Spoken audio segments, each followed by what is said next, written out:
வணக்கம். மாலை முரசு செய்திகளை விரிவாக பார்ப்பதற்கு முன் முதலில் தற்போதைய நேரத்திற்கான தலைப்புச் செய்திகளை பார்க்கலாம்.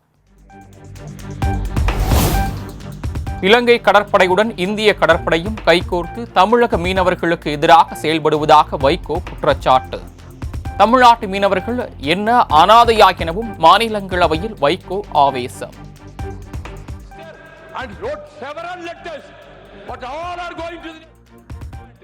The central government is treating the people of Tamil Nadu, the citizens of India, fishermen, and hereafter at least, but all are going to the dustbin. This is the way in which the Delhi government, the central government is treating the people of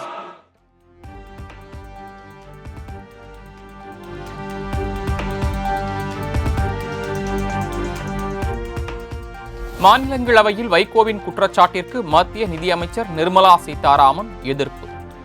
மீனவர்களின் பிரச்சினைக்கு அனைத்து வழிகளிலும் தீர்வு காண முயற்சி மேற்கொள்ளப்படுவதாக விளக்கம்.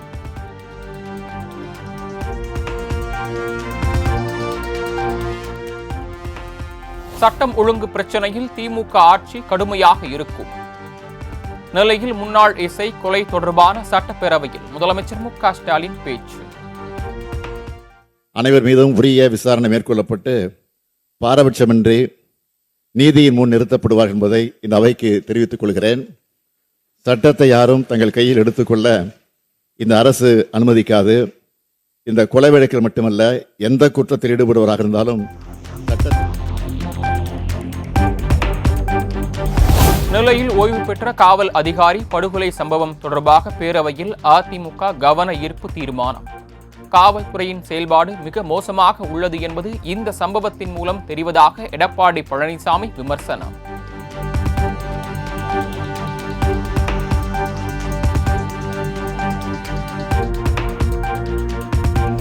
நெல்லையில் முன்னாள் எஸ்ஐ ஜாகிர் உசேன் வெட்டி கொல்லப்பட்ட வழக்கில் முக்கிய குற்றவாளிகளுக்கு போலீஸ் வலைவீச்சு. முக்கிய குற்றவாளிகளான கிருஷ்ணமூர்த்தி, அவரது மனைவி நூர்நிசா ஆகிய 2 பேரை பிடிக்க 3 தனிப்படைகள் அமைத்து விசாரணை தீவிரம்.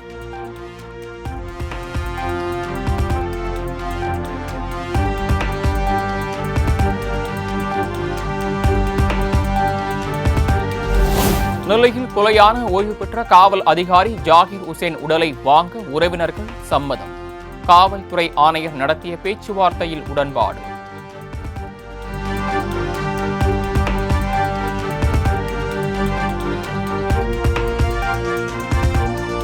நாய்க்கடியால் இறந்த விலங்குகளுக்கு முதலமைச்சரின் பொது நிவாரண நிதியின் கீழ் இழப்பீடு வழங்கப்படும். சட்டப்பேரவையில் அமைச்சர் ஐ. பெரியசாமி அறிவிப்பு.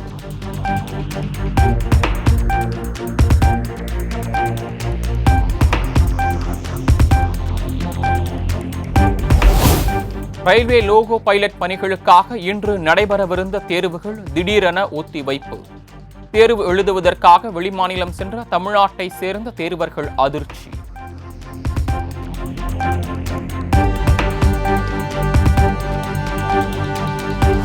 தமிழகத்தில் வீடுகளுக்கே சென்று ரேஷன் பொருட்கள் வழங்குவது தொடர்பாக ஆந்திரா, கர்நாடகாவில் ஆய்வு செய்து முடிவு செய்யப்படும். சட்டப்பேரவையில் செங்கோட்டையன் எழுப்பிய கேள்விக்கு அமைச்சர் சக்கரபாணி பதில்.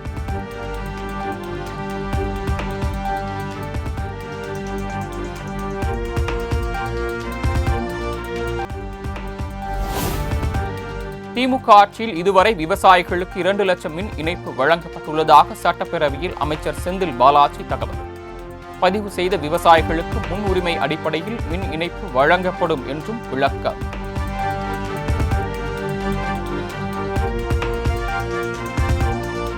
சென்னை உயர்நீதிமன்ற மதுரை கிளை அளித்த தீர்ப்பினை ஏற்று பொது இடங்களில் உள்ள திமுக கொடிக்கம்பங்களை அகற்றிட வேண்டும்.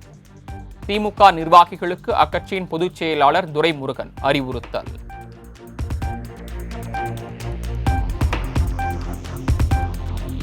கடந்த ஆண்டை காட்டிலும் சென்னை மாநகராட்சி பட்ஜெட்டுக்கு கூடுதலாக 681 கோடி ரூபாய் நிதி ஒதுக்கீடு.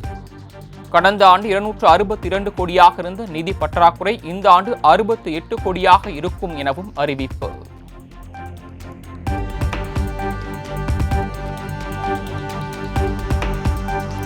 புதுச்சேரியில் இனி வீடு வீடாக சென்று ரேஷன் அரிசி வழங்கப்படும். புதுச்சேரி சட்டப்பேரவையில் முதலமைச்சர் ரங்கசாமி அதிரடி அறிவிப்பு.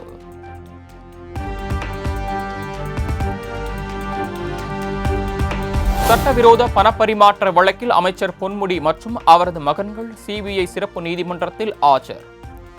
செம்மன் முறைகேட்டில் கிடைத்த தொகையை ஹவாலா பரிவர்த்தனை மூலம் வெளிநாடுகளில் முதலீடு செய்ததாக குற்றச்சாட்டு.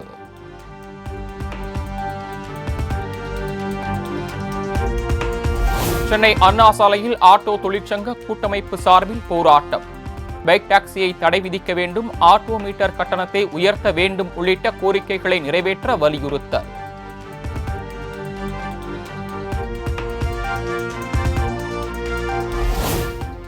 சென்னை எழும்பூர் அரசு அருங்காட்சியக வளாகத்தில் சர் ஜான் ஹூபர்ட் மார்சல் சிலை திறப்பு. 50 லட்சம் மதிப்பில் வடிவமைக்கப்பட்ட சிலையை முதலமைச்சர் மு.க. ஸ்டாலின் திறந்து வைத்தார்.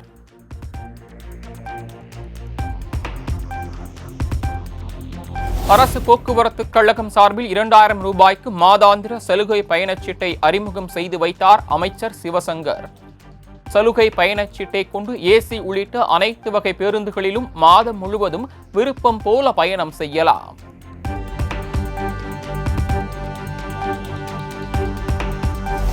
சென்னையில் காணாமல் போன முன்னாள் திமுக எம்பி குப்புசாமியின் உதவியாளர் குமார் கொலை.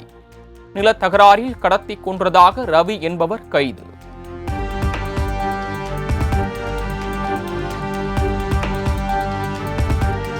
தூத்துக்குடி மாவட்டம் சிறுவைகுண்டத்தில் 11ஆம் வகுப்பு மாணவன் வெட்டப்பட்ட சம்பவம். தேசிய தாழ்த்தப்பட்டோர் மற்றும் பழங்குடியின ஆணைய இயக்குநர் ரவிவர்மன் விசாரணை.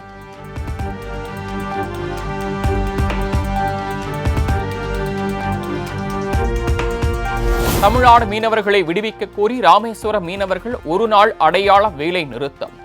இலங்கை கடற்படையினர் அட்டூழியத்தை தடுக்க மத்திய மாநில அரசுகள் நடவடிக்கை எடுக்க கோரிக்கை.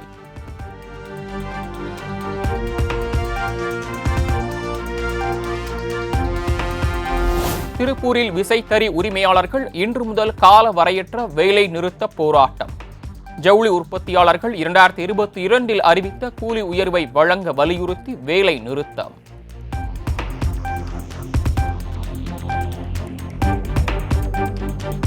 சென்னையில் ஆபரண தங்கத்தின் விலை சவரனுக்கு 320 ரூபாய் உயர்ந்து 66,320க்கு விற்பனை. கிராமுக்கு 40 ரூபாய் உயர்ந்து 8,290க்கு விற்கப்படுகிறது.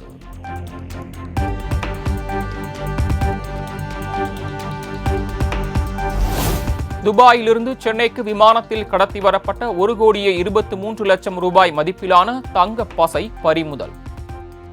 தண்ணீர் பாட்டில் குடிநீருக்குள் மறைத்து எடுத்து வந்த சென்னையை சேர்ந்த பயணி கைது.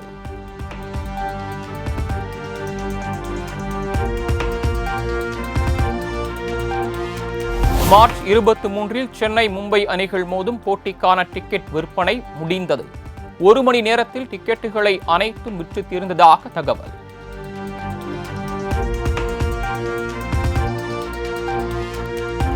மதுரை திருப்பரங்குன்றம் முருகன் கோயிலில் பங்குனி பெருவிழா தேரோட்டம் கோலாகலம்.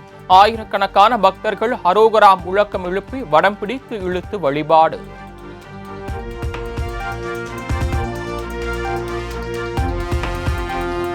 நாடாளுமன்ற வளாகத்தில் திமுக உள்ளிட்ட எதிர்க்கட்சி எம்பிக்கள் போராட்டம். தொகுதி மறுசீரமைப்பு குறித்து விவாதம் நடத்த மத்திய அரசு அனுமதி மறுப்பதற்கு கண்டனம்.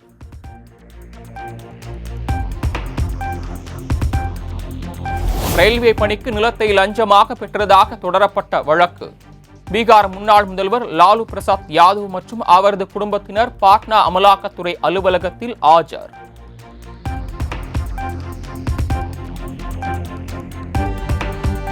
ஒன்பது மாதங்களுக்கு பிறகு சர்வதேச விண்வெளி நிலையத்திலிருந்து பூமிக்கு திரும்பினார் சுனிதா வில்லியம்ஸ். டிராகன் விண்கலம் மூலம் அதிகாலை 3:27 மணிக்கு அமெரிக்காவின் புளோரிடா கடல் பகுதியில் தரை இறங்கினார்.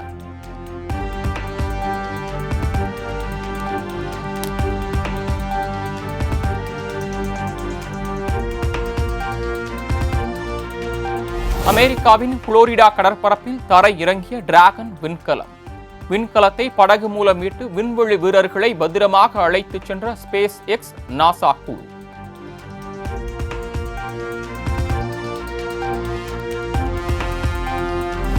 9 மாதங்களுக்கு பின் பூமிக்கு திரும்பிய சுனிதா வில்லியம்ஸ், வில்மோர் மிக ஆரோக்கியமாக உள்ளனர்.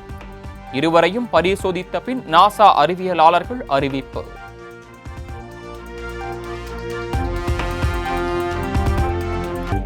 சர்வதேச விண்வெளி நிலையத்திலிருந்து பூமி திரும்பிய சுனிதா வில்லியம்ஸுக்கு முதலமைச்சர் மு.க. ஸ்டாலின் வாழ்த்து. சுனிதா வில்லியம்ஸை பத்திரமாக அழைத்து வர அனைத்து முயற்சிகளையும் மேற்கொண்டவர்களுக்கும் பாராட்டு.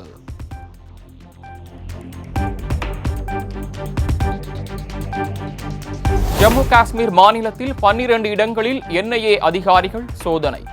பாரமுல்லா MP ரசீத் தொடர்பான வழக்கில் ரைடு என தகவல்.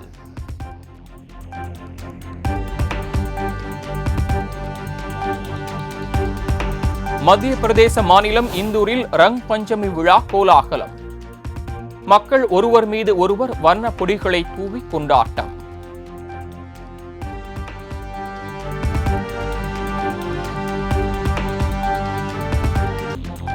IPL பயிற்சியின் போது பத்திரனா பந்து வீச்சில் ஹெலிகாப்டர் ஷாட்டை பறக்க விட்ட தோனி.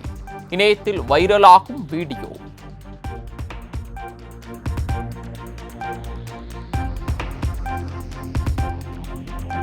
நடப்பு IPL தொடரில் டெல்லியில் இடம்பெற்றுள்ள KL ராகுல் 4வது வீரராக களம் இறங்குவார் என தகவல். ஹாரி புரூக் விலகிய நிலையில் நடுவரிசையை பலப்படுத்த அணி நிர்வாகம் முடிவு.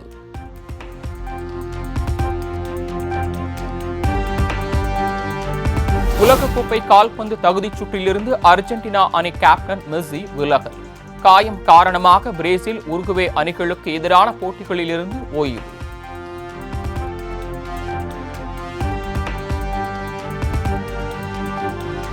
அஜித்தின் குட் பேட் அக்லி திரைப்படத்தின் முதல் பாடல் யூடியூப் ட்ரெண்டிங்கில் முதல் இடம்.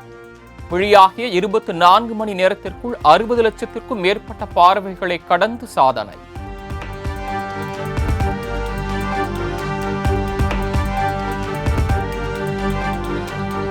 சபரிமலை ஐயப்பன் கோயிலில் நடிகர் மோகன்லால் சாமி தரிசனம். பல ஆண்டுகளுக்கு பின் நண்பரும் சக நடிகருமான மம்மூட்டி பெயரில் அர்ச்சனை.